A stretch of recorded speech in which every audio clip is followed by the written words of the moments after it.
I love my mom deeply. She's always been there for me. She's honestly the reason why I'm a well-adjusted adult emotionally and temperamentally. She's the one person I feel most comfortable around. She's one of the very few people in the world who I can just completely be myself unabashedly and without inhibition. I absolutely hate phone calls. It makes me anxious and stressed, and it feels like talking to someone on the phone holds me hostage. I can't really focus. But that problem doesn't exist with my mom. She's the one person I feel totally fine calling. I can talk to her for hours comfortably. My mother is my safe space. And since I am a chronically online, chronic consumer of media and entertainment, in this video, I'm going to compare it to some of my favorite fictional characters who happen to be my favorite fictional moms. Starting with, y'all seen my previous videos, Debbie from Invincible. I consider Debbie to be the MVP of the whole story of Invincible. The show is about halfway through the comics, and even if Debbie is permanently removed from the story right now, even if she's removed from the story before the events of season 1, her impact would still be all over the story, right? If she was absent from over half of the storyline, Debbie would still be the MVP of the story. She's caring and nurturing while also being principled and steadfast. She's very intelligent and opinionated. She's never shying away from conflict. And she's an excellent teacher. As we've seen so many times in the story, she's the reason why the 3 most important men in her life, also the 3 almost strongest people on earth, the Graysons, she's the reason why they learn what it means to be heroic. And she leads by example. She teaches Nolan and all of her humanity when their alien mindsets couldn't grapple with human existence and the sanctity of life. Debbie gently but firmly reorients their feelings and helps Nolan open up, prompting him to force the Viltrumite deep down inside and contextualizes life for Oliver. She teaches Mark what it means to be a hero. She reinforces his morality and helps him come into himself.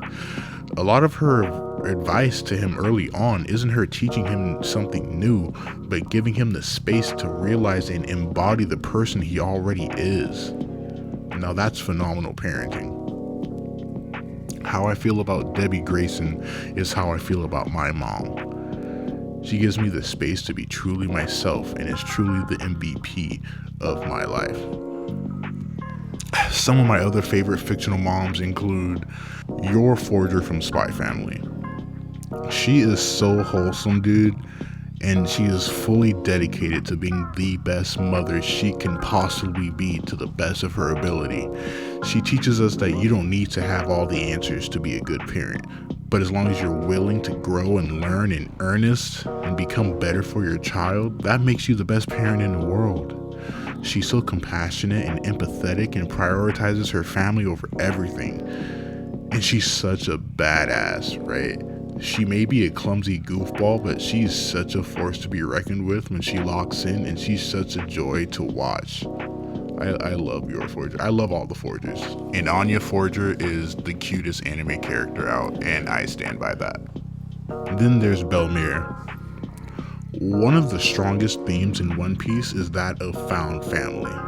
The Straw Hats themselves are one big family, but the story goes out of its way to portray bonds thicker than blood. So many of the characters' foundational relationships and parental figures are not familial, while so many blood relationships are shown to be absolutely awful, right? Every one of the Straw Hats have some adoptive parental figure in lieu of actual parents, or that take on that role because their actual parents failed miserably at that role, right? Especially someone like Sanji, whose birth parents are awful, or whose birth dad is awful. His mother is a saint. Bellemere is a standout. She finds Nami and her sister as small abandoned children on a battlefield as a Marine officer. She takes them in and adopts them and raises them as her own. She sacrifices so much for these kids and they don't even know. She never regretted it. Never makes them feel bad for it, never. She gives them unconditional love up until the very end as she ultimately makes the biggest sacrifice for them. Next, we're getting a little goofy. We got Rochelle from Everybody Hates Chris. She is one of the funniest characters in the whole of fiction to me. That's just me, I don't know. She's honestly the best part of the show for me, and she steals every scene she's in. There are so many mannerisms and shit I have, and inside jokes I have with like my sister that come from this character. It's insane. Why am I always the last to know? Baby, just try, okay? But I don't like it. You don't eat the sausage. Do you hear me? Girl, do you think I'm playing with